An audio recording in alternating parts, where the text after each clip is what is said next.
ඉතින් ඔයාලා හැමෝම හොඳින් නැති කියලා හිතනවා. ඉතින් ඔන්න සෑහෙන දවසකින් වීඩියෝ එකක් ගේන්න යද යන්නේ. මේ වීඩියෝ එක නම් දැන් මාසයක් දෙකක් විතර පරණ වීඩියෝ එකක්. දැන් අපිට මේ සීතල කාලේ පටන් ගන්න තියෙන නිසා මට වීඩියෝ එකක් කරගන්න බැරුව ගියා. මේ තියෙන මගේ වත්තේ වීඩියෝ එකක්. ඉතින් ඔයාලා හැමෝටම මම ආරාධනා කරනවා වීඩියෝ එක බලන්න කියලා.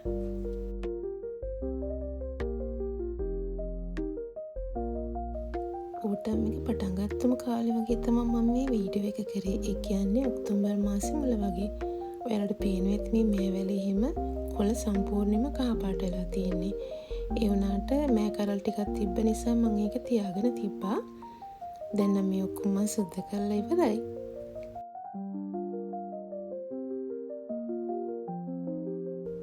අනිත් අවුරුදු වල වගේම මේ අවුරුද්දෙත් සාර්ථකව මට මේ වැඩේ කරගන්න පුළුවන් වුණා. හැබැයි මේ හැමදේම මම කරේ තනියම. ඉතින් මේ වලට පේන ඇතිනේ කරවිල වැල කඩාගෙන වැටිලා. ඒක නම් මේ ළඟදී තිබ්බ හුළඟ නිසා වුනේ. ඉතින් මේක තමයි අන්තිම පළදාව මේකිනුත් ගන්න. ගෙඩියම ගොඩාක් පොඩි. මේ අන්තිම දවසේ ගත්ත පළදාව තමයි ඔයාලට මේ වීඩියෝ එකකින් ගේන්නේ.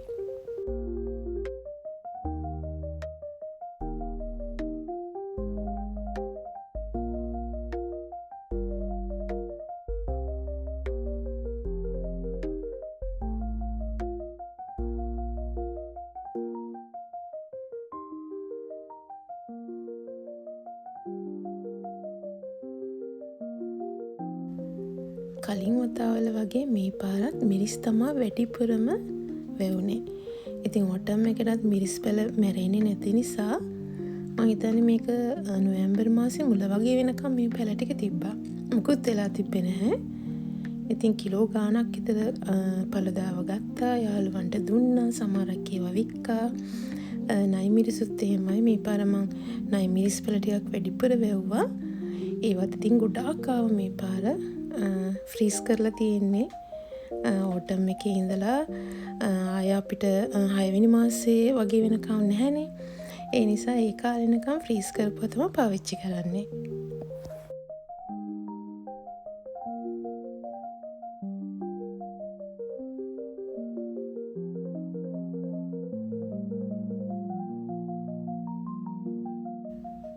ගොටුකොළ මුකුණු වැන්න මේ හැම එකම කඩාගෙන ගියා මම. ඉතින් අද මම කෑමට හදන්නේ වත්තෙන් ගත්ත මේ එළවලු. ඉතින් බලමුකෝ මං අද මොනවද හදන්නේ කියලා.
ගෙදර ආවට පස්සේ ඉදිච්ච මිරිස් කරල් ටික මම මේ වගේ වේලෙන දැම්මා.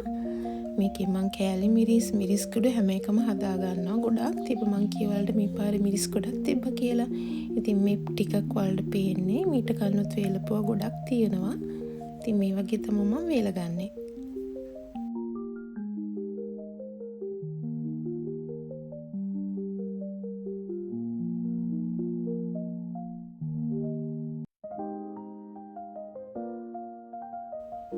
ඉතින් දැන් තමයි මගේ ආසම පාට් එක. ඒ කියන්නේ කෑම හදන එක. කෑම වලට දක්ෂ නෑ හදන්න. නමුත් මං ගොඩක් ආසයි කෑම හදන්න. එක වර්ගයේ ඒවා ලංකාවේ කෑම, ජපන් කෑම, ස්වීට්ස් වර්ග හැම එකම හදන්න මාරම ආසයි.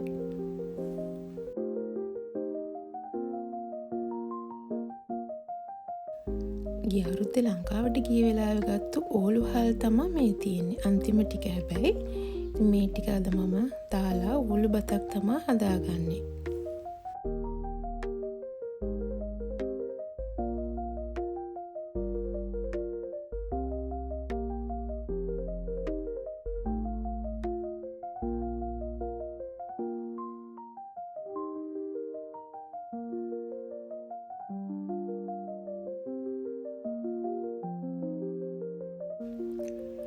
ඒ කාලේ කියන්නේ මම ජපාන්ට ආපු මුල්ම කාලේ වගේ අපිට මේ වගේ මේකරල් පතෝල කියන ලංකාවේ එළවලු එහෙම ගන්න ඇත්තටම තැනක් තිබ්බේ නැහැ.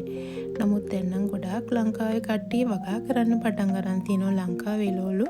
ඉතින් ගොඩාක් සතුටුයි දැක්කම TikTok එකේ YouTube එකේ යාළුවගේ වීඩියෝස් දානවා, යාළුවා විකුණන ඒවා දානවා. හරිම සතුටුයි දැක්කම මොකද දැන් ලංකාවේ ඕනම කෙනෙක්ට ලංකාවේ එළවලු හොයාගන්න අමාරු නැහැ.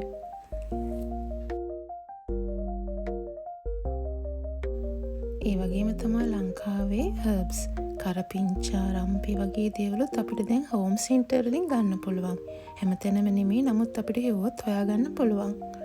ඉතින් මාත් ඒ වගේ ගත්තු ඒවා තමයි ඒ කාලේ ටිකක් දැන් දවස් මේ විදිහට පැල කරගෙන අවශ්‍ය වෙලාවට පාවිච්චි කරන ෆ්‍රෙෂ් ඒවා. ඉතින් හරිම වටිනවා අපිට කෑම හදන ලංකාවේ කෑම හදන අපිට. මගෙන් කරපිංචා රම්පේ පෙළගත්තු කට්ටිය ගොඩක් අහලා තියෙනවා. එයාලා ගත්තට පස්සේ ඒවා හරියන්නේ නැහැ, පැලවෙන්නේ නැහැ, ඒවා මැරෙනවා. ඇයි ඒ කියලා. ඉතින් ඒකට හරියට සාත්තු කරන්න ඕනේ. මොකද රම්පේ පැළ කරපිංචා පැළ සීතලට කොහොමත්ම ඔරොත්තු දෙන්නේ නැහැ. ඒක නිසා සීතල කාලේ එත්තිම අපි ඒවා ගේ ඇතුලෙන් තියන්න ඕනේ. විශේෂයෙන්ම ඕටම් එක වගේදී ඒකට එන සීතල දරා ගන්න බෑ. එතකොට මේ මුල් එහෙම මැරෙනවා.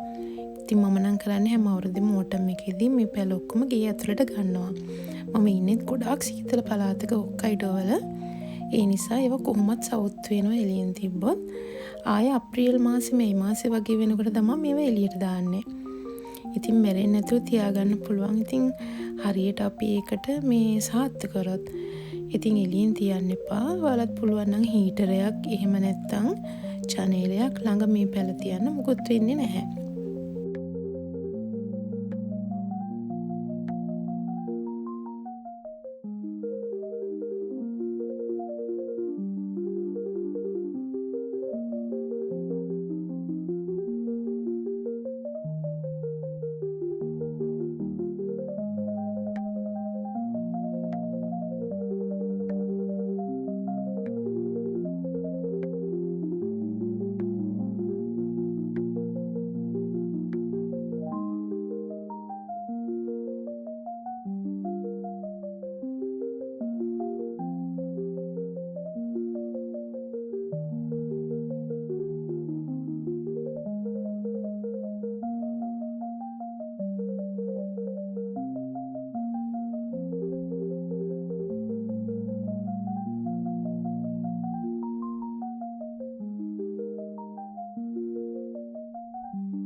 මේකරල් ටිකක් වැඩි නිසා මම ඒවා හොඳට සෝදලා කඩලා වතුර අයින් කරාට පස්සේ ටිකක් ෆ්‍රීසර් එකේ අරන් තියනවා. මොකද ගොඩක් වැඩි මට ෆ්‍රීසර් එකේ තව ගොඩක් තියෙනවා.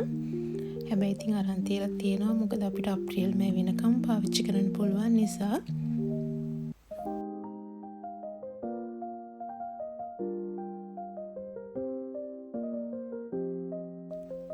ගෙදර තිබ්බ රතු නිවිතිත් එක්ක තමයි අද මම පරිප්පු හැදුවේ. නිවිතිය කන්න නම් මම එච්චර කැමති නෑ. උනාට ඉතින් අද හැදුවා. ඒක ටෙම්පරාදු කරලා ගන්නෙ. මොකද නැත්තම් පොඩ්ඩක් කන්න අකමැතියි මම.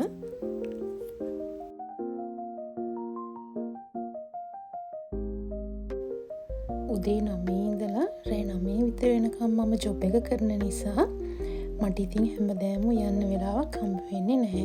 ඉතින් ඒ නිසා මම කරන්නේ මේ වගේ ටිකක් වැඩිපුර හදාගෙන ෆ්‍රීස් කරලා තියාගන්නවා. විශේෂයෙන්ම ලංකාවේ කෑම. එතකොට ඉතින් ඕන වෙලාවක රත් කරගෙන කන්න පුළුවන් හින්දා. හැබැයි ඉතින් අපි ලංකාවේදී නම් ඉතින් මෙහෙම රත් කරගෙන කෑවේ නැහැ. හැමදාම ඉතින් අම්මලා හදන දින කෑමනේ කෑවේ. මේ රටට ආවට පස්සේ ඒ දේවල්ටත් ඉතින් නිකම්ම පුරුදු වුණා.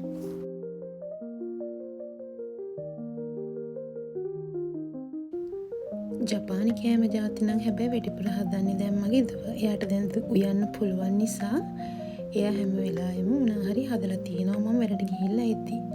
ඉතින් ඒ හදන එක තමයි මම උදේට ගොඩක් වෙලාවට උබෙන්තෝ විදිහට අරගෙන යන්නේ. ඉතින් හරිම ලේසියි දැන් නම් ජීවිතේ.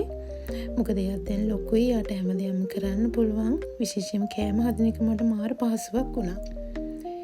ඉතින් දැන් ඔයාලත් එක්ක කතා කරන ගමන් මගේ කරීස් දෙකක් හදාගත්තා. දැන් මම හදන්නේ මුකුණු වෙන්න මැල්ලුම. මුකුණු වෙන්නත් පළදාව ගන්න හැම වෙලාවෙම කඩාගෙන ඇවිල්ලා හොඳට සෝදලා ඒක පොඩියට හීනියට මේ වගේ කපලා මම ෆ්‍රීස් කරලා තියාගෙන ඉන්නවා. ඒකත් ඉතින් නැති කාලෙක කන්න ලේසි නිසා මේ වගේ හැම එළවලක්ම මම ෆ්‍රීස් කරලා තමයි තියාගෙන ඉන්නේ. දැන් හැබැයි මේ වලට පේන්නේ නම් මම ඒ වෙලාවෙම කඩාගෙන ආපු ඒවා.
ඉතින් සෑහෙන කාලෙකින් ඔන්න මම කෙහෙල් කොලේ බත් එකක් තමයි කන්න යන්නේ.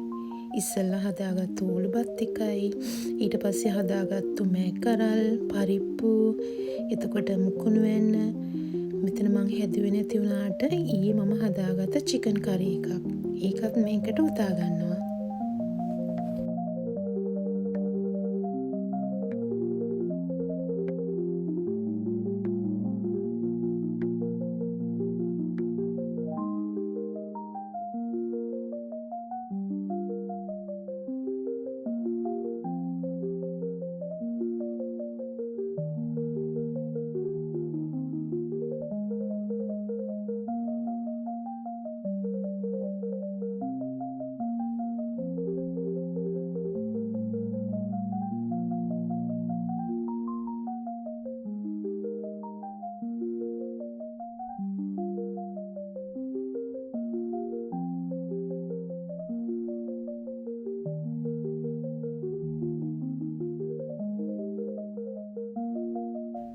බත් මුල බැඳලා පැය 3-4ක්වත් තියන්න එපා ඒකේ රසය එන්න. ඉතින් ඒ අතරතුර මම යනවා වෙරැන්ඩා එකේ මගේ ඉතුරු වැඩ ටික කරගන්න.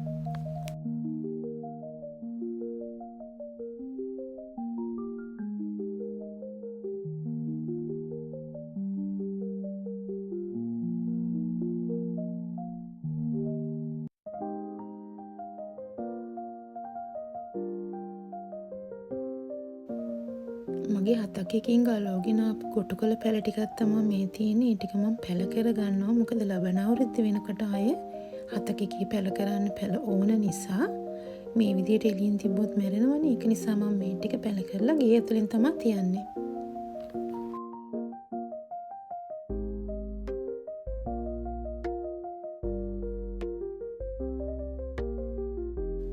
මගේ වෙරෙන්ඩා එක ටිකක් ලොකු නිසා මම මේ වගේ හැම දෙයක්ම වගේ පැල කරන් ඉන්නේ. විශේෂයෙන්ම රම්පේ, කරපිංචා, ගොටු කොළ, මුකුණු වෙන්න අවශ්‍ය වෙලාවට ගන්න පුළුවන් හැම එකක්ම මෙහෙම පැල කරලා තියෙන්නේ.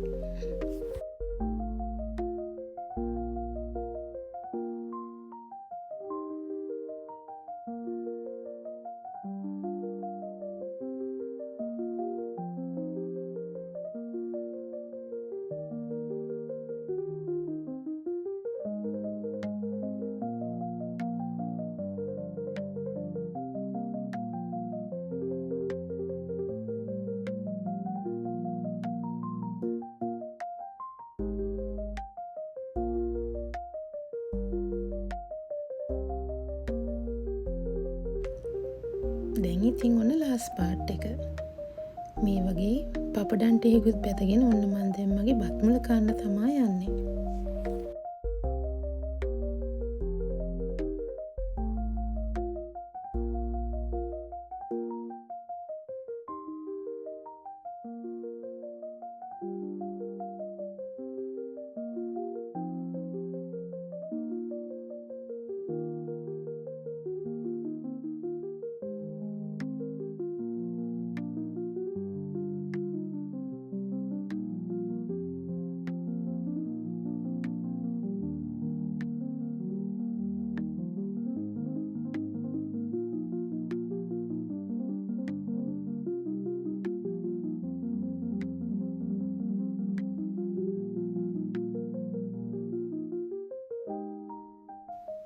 කේල් කොලේ බැඳපු බත් එකේ මාරම සුවඳක් එනවා. ඔයාලා ඉතින් දන්නවා ඉතින් ලංකාවේ අය නිසා සෑහෙන දවසකින් ඉතින් මේ සුවඳ නම් එන්නේ මට.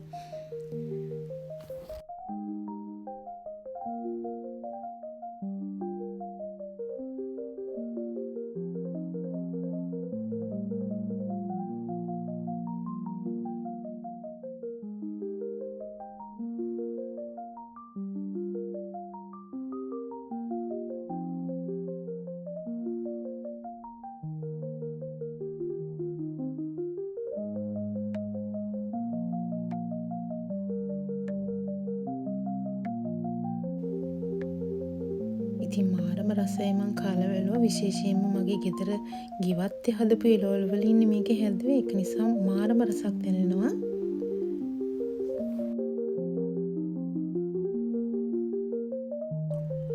ඉතින් වීඩියෝ එක බලුවට ගොඩක් ස්තුතියි. ආයේ මේ වගේ වීඩියෝ එකකින් ඔයාලව හම්බ වෙන්න එන්නම්. හැමෝටම බුදු සරණයි.